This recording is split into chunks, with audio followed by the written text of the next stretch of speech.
to the Democrat Party in devastating fashion. Today we have officially learned Democrat officials still refuse to accept the will of the American people. Maryland Democrat Senator Chris Van Hollen rushed to Dulles Airport this morning to fly to El Salvador, potentially using taxpayer dollars to demand the release of deported, illegal, alien MS-13 terrorists. The Democrats and the media in this room have continually and wrongly labeled Kilmar Abrego Garcia as a Maryland father. There is no Maryland father. Let me reiterate. Kilmar Abrego Garcia is an illegal alien, MS-13 gang member and foreign terrorist who was deported back to his home country. And when Kilmar Abrego Garcia was originally arrested, he was wearing a sweatshirt with rolls of money covering the ears, mouth, and eyes of presidents on various currency denominations. This is a known MS-13 gang symbol of hear no evil, speak no evil, see no evil. Abrego Garcia was also arrested with two other well-known members of the vicious MS-13 gang. And two separate judges found that Abrego Garcia was a member of MS-13, and that finding has never been disputed. And just this morning, it was revealed through Maryland court documents that Abrego Garcia's wife petitioned for an order of protection against him for 2 instances of domestic violence in May of 2021. And here is the order right here. The court ordered that the respondent committed the following acts of abuse. Once in May of 2021, assault in any degree.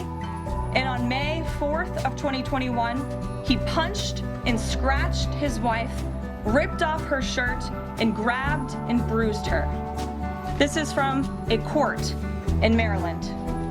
So not only are Democrats rushing to defend an illegal criminal foreign terrorist gang member, but also an apparent woman beater. To set all of that aside, the basic fact that he was illegally inside our country and had a lawful deportation order made him subject to removal back to his home country of El Salvador. And if he ever ends up back in the United States, he would immediately be deported again. Nothing will change the fact that Abrego Garcia will never be a Maryland father. He will never live in the United States of America again. And the United States Supreme Court ruled unanimously that the President of the United States and the Secretary of State could not be compelled to forcibly retrieve this citizen of El Salvador who is currently locked up in a maximum security prison in his home country due to his MS-13 membership. To remind the media and the Democrat Party, MS-13 are among the most vicious and dangerous individuals in this world. They pose a direct threat to the United States, El Salvador, and any other country who maintains basic law and order.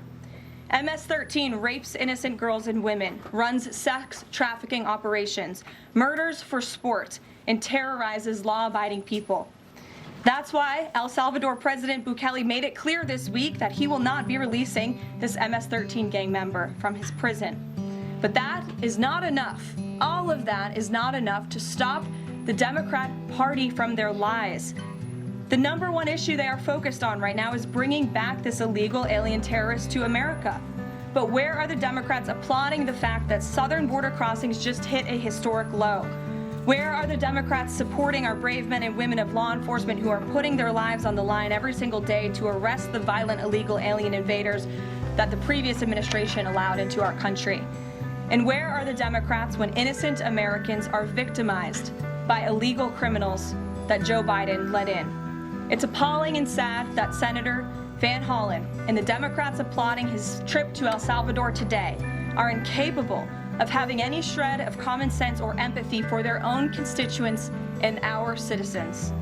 Nobody knows this more than the woman standing to my right, Patty Morin, whose beautiful daughter Rachel was brutally maimed and murdered at the hands of an illegal alien in August of 2023. Patty no longer has her daughter because of the failed Democrat Party's open border, and these are policies that President Trump is bringing an end to. Patty should not have to be here today, but she is, and we are grateful and we are honored for her willingness and her request to share her powerful story with the world. Thank you, Patty, for being here. Thank you. A lot of you don't know the whole story about Rachel and about the crime that was committed against her. Even us, her family, we didn't know all the details. They kept most of it close to their chest, the detectives, because they didn't want to do anything to hurt the case. They wanted to keep the integrity of the case, so they kept everything close. I sat for the last 2 weeks in her trial, and we saw layer upon layer upon layer of evidence against the accused, an illegal immigrant from El Salvador. And the things that we thought, well, maybe this might have happened, we didn't know. But when we were at the trial, we got all the puzzle pieces. And I want to share some of those things with you. You know that Rachel's a 37-year-old mother. She has 5 children. We've walked the trail for the last 25 years that we've lived in Maryland. It's a safe place for our family. It's where we go to get a little bit of New England, because that's where we're from, New England. When she went on that trail that day, she was not planning on dying. She wasn't planning on walking to her death. She was planning on going to the grocery store with her girls afterwards. Victor Martinez, he waited for her. He waited for her to come closer. He saw her. He saw that there was nobody around. He attacked her. He dragged her 150 feet, blood gushing from her head. It left a 150-foot trail of her blood to the culverts, where he picked her up, he threw her against the wall of the tunnel, and he raped her. But before he did that, he stopped on that trail, and rocks, still stained with her blood, he used them to hammer her head against those rocks. They say at least 20 times they could count the cuts in her head. They said that when they did the autopsy, and I've seen the pictures, there's a 6-inch square in the back of her head where the skull is shattered the way that you would crush an eggshell in pieces. 3/4 of her brain hemorrhaged. Her right and left side of her face bashed in. Her beautiful face bashed in. Her head bashed in. Broken bones, fractures. He takes and he drags her some more. He drags her through the thorn bushes. She has all the scrapes and cuts on her body.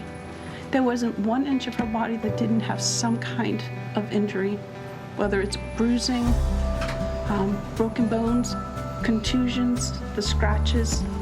She had a fractured rib, fractured nose, fractured skull. And then he takes her into the tunnel and he picks her up. He throws her against the wall. Blood is gushing from her head. Her hair is soaked in blood. And they showed us pictures of her body against the wall, outlined. The blood outlined her body. And you could see where the blood ran down around her as he was raping her. And then he threw her down and raped her some more. And then he strangled her because he didn't want her to be able to live to tell the story. They said that when they did the autopsy on her neck, that one of the things they do is they open up the neck and they look to see how far the injury is.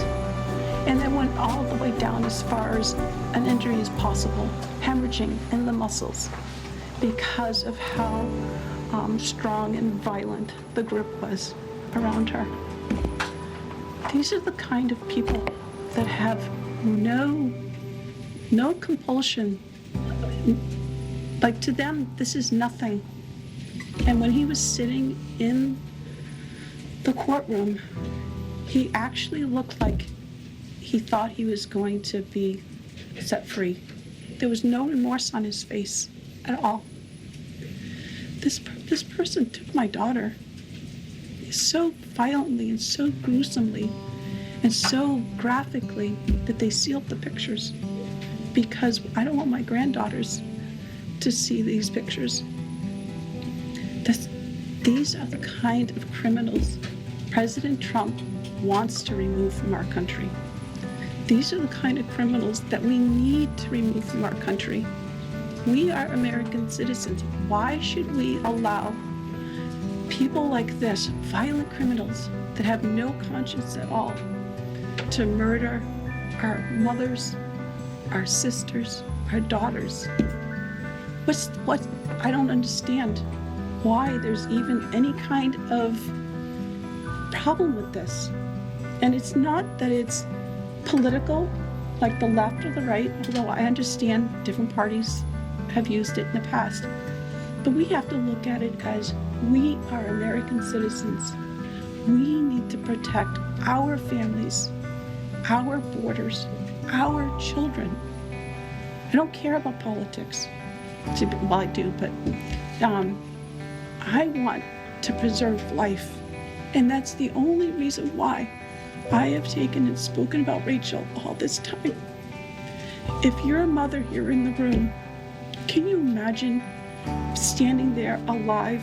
You're alive, and someone comes and puts their hands into your chest and rips out your heart. That's what it feels like. It feels like a part of you is being ripped out of you. You can't even describe the pain. Just like you can't describe to your husband what it feels like to carry a baby in your womb, or to feel those first kicks, or to know just intuitively if it's a boy or a girl. It's only a thing that a mother knows. Why are we not protecting the American citizens? It's just common sense. Why are we not protecting our children? And to have a senator from Maryland who didn't even acknowledge or barely acknowledged my daughter and the brutal death that she endured, leaving her 5 children without a mother and now a grandbaby without a grandmother, so that he can use my taxpayer money to fly to El Salvador to bring back someone that's not even an American citizen. Why does that person have more right than I do, or my daughter, or my grandchildren? I don't understand this. Thank you. Thank you. Thank you. And I just want to say that as a mother and as an American citizen, the president and our entire team, and I hope people in this room are grateful for your willingness to come here and your request to share your daughter's story. And I think the country hears you loud and clear. So thank you. Does anyone have any questions for Patty or for me? No? I have a question. No? Anybody? Okay. We'll see you all later. The president will be at dinner later this evening. Thank you for being here this morning. I really appreciate you. Thank you. I'm so sorry for your loss. Thank you. Please tell the truth. Tell the truth. Yeah. Tell like how violent it really is. This is about protecting our children. It's more than just politics or votes or just anything. It's about national security, protecting Americans, protecting our children. Thank you. Thank you for listening. Thank you.